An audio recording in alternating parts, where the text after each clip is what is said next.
Salut à tous, bienvenue dans ma vidéo. Aujourd'hui, je vais vous parler de mes trends prédictions 2026. Alors disclaimer, ces trends dont je vais vous parler, elles sortent tout droit de mon imagination. C'est pas des trends qui sont particulièrement avérés. Je me suis pas renseignée. Au contraire, j'ai essayé de ne pas me faire influencer. Donc j'ai pas du tout cherché les trends prédictions 2026 sur les magazines ou chez les influenceurs mode. J'ai essayé au contraire de me baser sur ce que j'ai pu observer un peu autour de moi et aussi sur ce qui me plairait personnellement de voir à la mode en 2026. Et du coup, en vous parlant de ces trends, je vais vous partager des trouvailles vintage pour illustrer mes propos. Je trouve que c'est un peu plus fun, sans vous encourager à la consommation, mais ça peut vous montrer des inspirations qui relèvent de la vraie vie et qui changent un peu de Pinterest où je trouve on retrouve souvent la même chose. Avant de rentrer dans le vif du sujet et de vraiment vous faire la liste des trends une par une, je voulais d'abord parler de ce qui, je pense, va être le retour d'une ère et la fin d'une autre.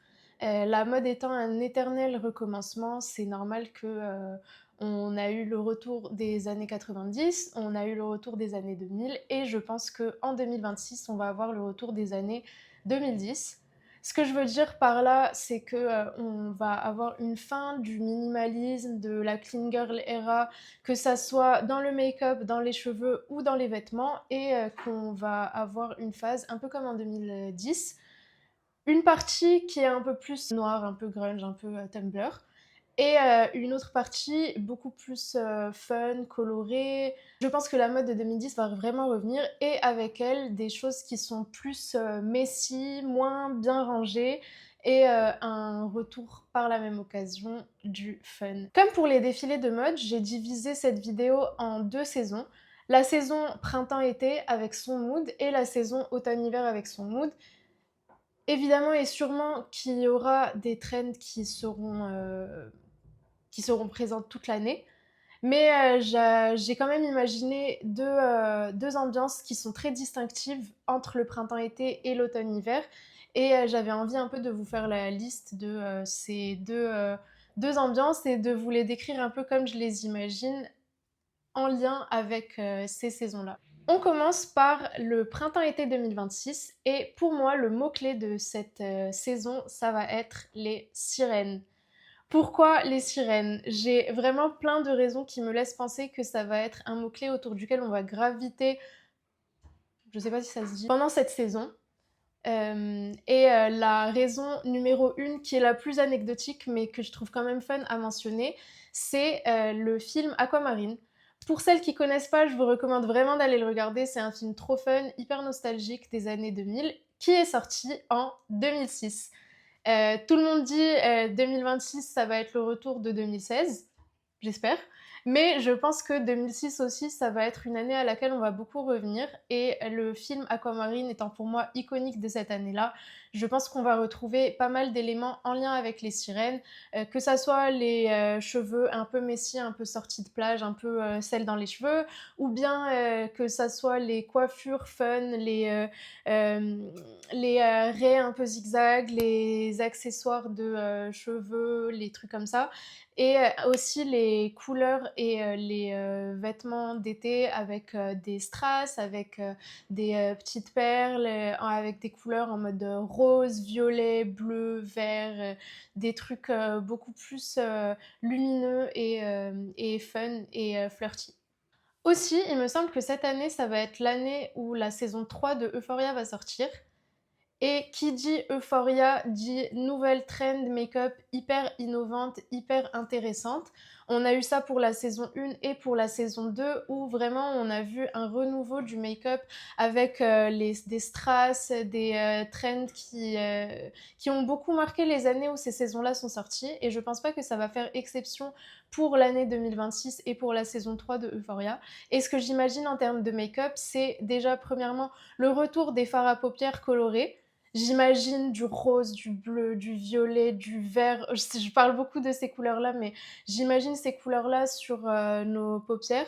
J'imagine peut-être un retour du cut crease qui est iconique des années 2016, de manière peut-être un peu plus fondue, mais surtout le retour de prendre vraiment le temps de faire ses yeux et que ça soit un élément important de son maquillage. Je pense aussi qu'à la place des strass que les maquilleuses Euphoria avaient l'habitude de mettre souvent sur pour accessoiriser les make-up des actrices, on va avoir cette fois des petites perles sur les paupières et des perles, ça, je sais pas, moi ça me rappelle beaucoup les coquillages, les sirènes et je pense que ça va faire cet effet-là un peu sirène. Dans la même veine, au niveau des cheveux, je pense qu'on va avoir un retour du Messi. Ça va être un peu la fin des coiffures très rangées, très clean, très minimalistes et je pense qu'on va favoriser des coiffures où on joue beaucoup plus avec les mèches, avec les longueurs, avec les accessoires, où on a un retour des coiffures qui sont peut-être plus intéressantes, à la fois plus travaillées, mais aussi moins prises de tête dans le sens où ce ne serait pas des coiffures où tout doit être bien rangé, bien carré, mais au contraire où on laisse un peu ses cheveux à l'état sauvage et où on recherche un effet moins travaillé, moins structuré. Ma raison principale pour dire que le printemps-été 2026, ça va être sous le thème de la sirène, c'est une couleur. Je sais que Pantone a dit que la couleur de l'année, ça allait être le blanc, mais moi, je suis pas du tout d'accord et je pense que la couleur de l'année, ça va être le turquoise. Pourquoi le turquoise? Alors, en fait, il y a une styliste qui s'appelle Chloé Ferpopoulos, que j'adore, américaine, qui en parle depuis 2025 et qui dit que ça va vraiment être la couleur de l'année. Elle a fait un shoot hyper stylé qui incorpore ces couleurs-là. Et il y a beaucoup de marques niches émergentes qui sortent des pièces de cette couleur-là. Elle appelle ça en anglais Seafoam Green. J'ai pas trouvé de traduction exacte, mais en tout cas, moi, la meilleure traduction que je trouve, c'est turquoise, bleu-vert.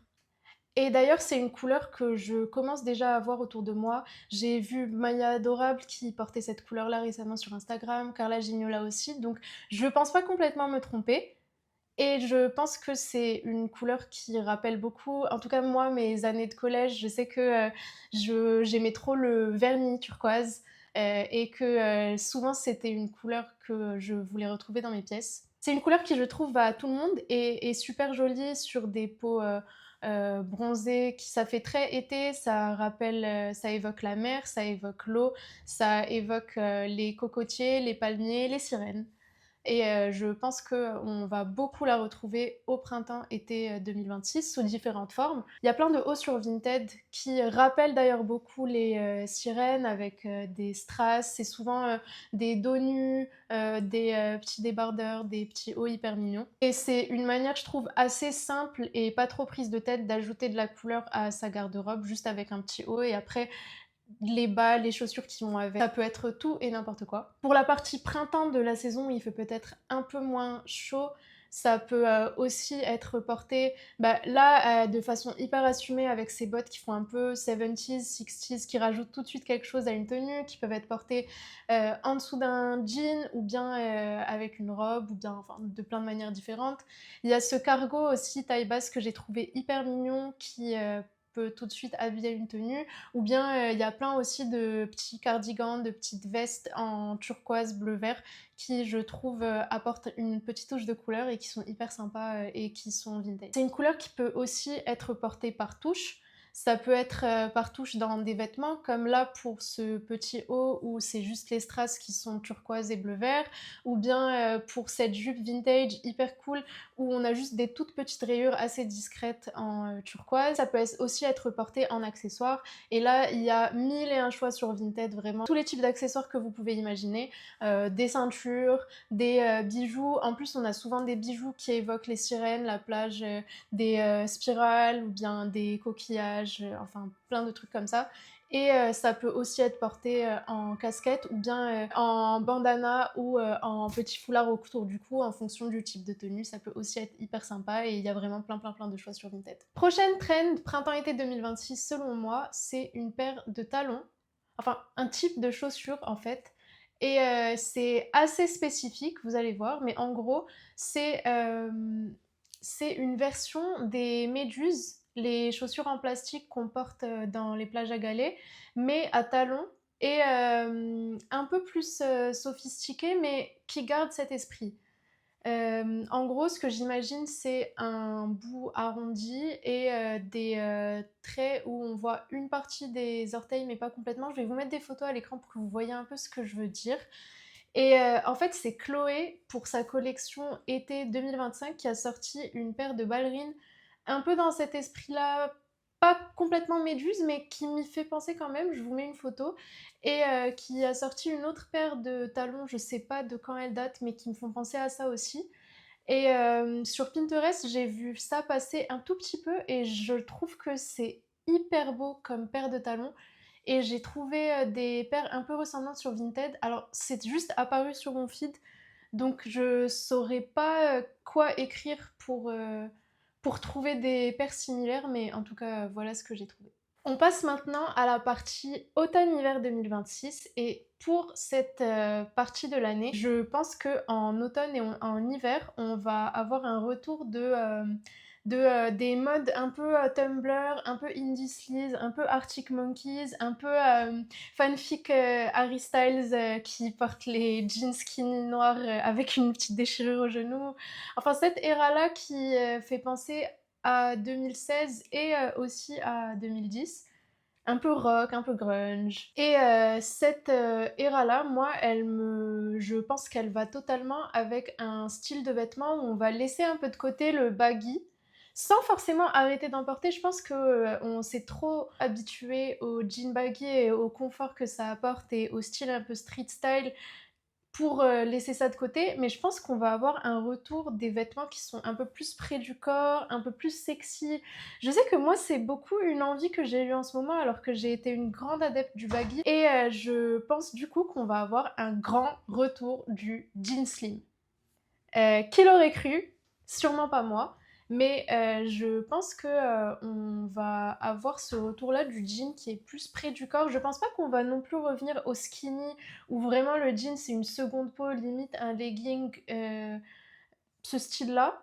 Mais je pense qu'on va avoir un retour des jeans slim et je vais vous montrer des photos que j'ai essayé de chercher sur Vinted, des photos portées pour que vous ayez un peu la vision de ce que j'imagine. Ce que j'imagine, c'est des jeans près du corps qui sont un peu entre le droit et le jean slim. Et ce type de jean, c'est totalement le type de jean qu'on peut porter avec des bottes qui sont plus en dessous du jean et au-dessus du jean.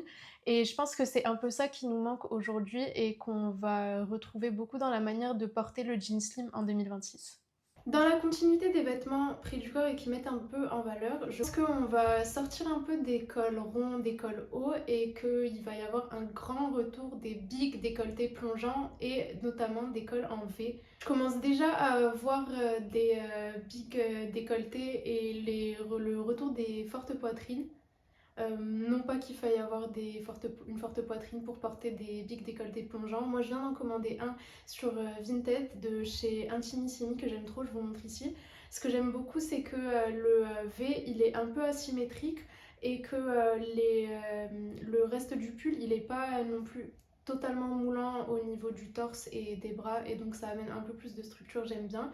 Et je pense que la marque Intimissimi, c'est une marque du côté duquel vous pouvez aller regarder pour trouver ce genre de cols en V qui sont des basiques et qui sont quali et qui sont mignons. Il y a celui-là notamment que j'ai trouvé trop mignon avec les détails de lacets au niveau du dos et le col qui est d'une matière différente du reste du pull que je trouve trop sympa.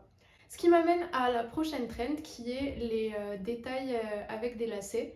Je commence déjà à voir un peu ces détails-là dans des pièces. J'ai vu un jean passer de chez Jaded London avec des lacets sur le côté. Et ça me rappelle un peu les cols en V avec les lacets qui étaient graves à la mode en 2016 que moi je pouvais die pour porter ce genre de haut. Je pense qu'il va y avoir une manière un peu revisitée de mettre ces petits détails à lacets dans les vêtements et plus particulièrement dans les chaussures et encore plus particulièrement dans les bottes. Un peu plus tôt dans les années 2010-2016, c'était les combat boots qui étaient hyper à la mode, les dogs et tout, en lien avec l'apogée des films du style Hunger Games et Divergente. Là, je pense qu'on va continuer à voir les bottes à lacets, mais différemment, et qu'il va y avoir deux types qu'on va beaucoup voir. La version plate, un peu sport, à mi-chemin entre les baskets et les bottes, qu'on va beaucoup retrouver, un peu style bottes de boxeur. Et je crois qu'il y a Prada qui a sorti une paire un peu comme ça récemment. Et puis moi la version qui me plaît le plus c'est les bottes pointues à talons avec un détail à lacets. Ça peut être un détail à l'avant, une manière de fermer les bottes, un détail sur le côté, un détail à l'arrière. Il y a mille et une différentes sur Vinted, je vous mets des exemples là à côté, mais en tout cas moi c'est vraiment la trend que je prédis qui est le plus haut dans ma wishlist de 2026. Il me reste deux trends qui sont un peu hors catégorie, que je mettrai pas totalement dans le mood sirène, ni totalement dans le mood un peu grunge, Tumblr, Indie Arctic Monkeys, tout ça. La première c'est les bottes à fourrure à poils longs. Je pense que, et j'ai un peu entendu parler d'un retour de la fourrure mais à poils vraiment longs, assez exagérés, amplifiés. Les gens pensent que ça va arriver notamment dans des sacs. Et moi j'imagine vraiment ça sous forme de botte, une botte à poils longs. Un peu dans ce style là, je crois que c'est des bottes, moi je fais pas de ski mais qu'on appelle ça des bottes d'après-ski. Il y en a plein sur Vinted qui sont vintage et vraiment hyper belles que j'ai vu passer sur l'application. Et je pense que ça va être une botte d'hiver qu'on va beaucoup voir en 2026 et qui va un peu remplacer les Ugg qu'on a vus sous mille et une versions. Et ça va être une version un peu plus originale, un peu plus fashion et tout aussi chaude, donc qui remplit quand même son rôle de réchauffer les pieds. Et la dernière trend, celle-là c'est plutôt une trend printemps-été, mais pas vraiment sirène, c'est les blouses romantiques. Je pense que ça va être un type de haut qu'on va beaucoup voir au printemps-été 2026. C'est des types de hauts qu'on voyait pas mal dans les années 2010 avec les manches un peu ballonnées et cet aspect vraiment romantique, petite blouse blanche avec des petits détails en dentelle ou bien un motif avec des petites fleurs. Les marques auxquelles je pense notamment c'est Brandy Melville, Abercrombie, Aéropostale, Hollister, enfin des marques vraiment vintage qu'on portait beaucoup au collège et je pense qu'on va avoir un retour de ça. Et c'est bénéf parce qu'on peut retrouver énormément de versions vintage qualitatives de ces blouses romantiques là sur Vinted et il y en a plein là, j'ai trouvé quelques exemples. Voilà, je pense que c'est un haut qui adoucit un peu les tenues et qui permet de diversifier un peu de tout ce qui est débardeur et t-shirt, mais en gardant le côté coton, léger, pratique qu'on recherche pour un haut d'été. Voilà, c'était tout pour mes prédictions trend 2026. J'espère que ça vous aura plu. N'hésitez pas à me partager vos avis, ce qui va être des trends 2026 pour vous, si vous êtes d'accord avec moi ou si au contraire vous pensez que je suis à côté de la plaque. Et n'hésitez pas à liker cette vidéo si elle vous a plu. Et moi en tout cas j'ai plein d'autres vidéos prévues pour la suite avec des parties plus try-on ou des vidéos plus face caméra. Donc dites-moi si vous avez des idées que vous avez envie que je fasse et je vous fais de gros bisous, à la prochaine!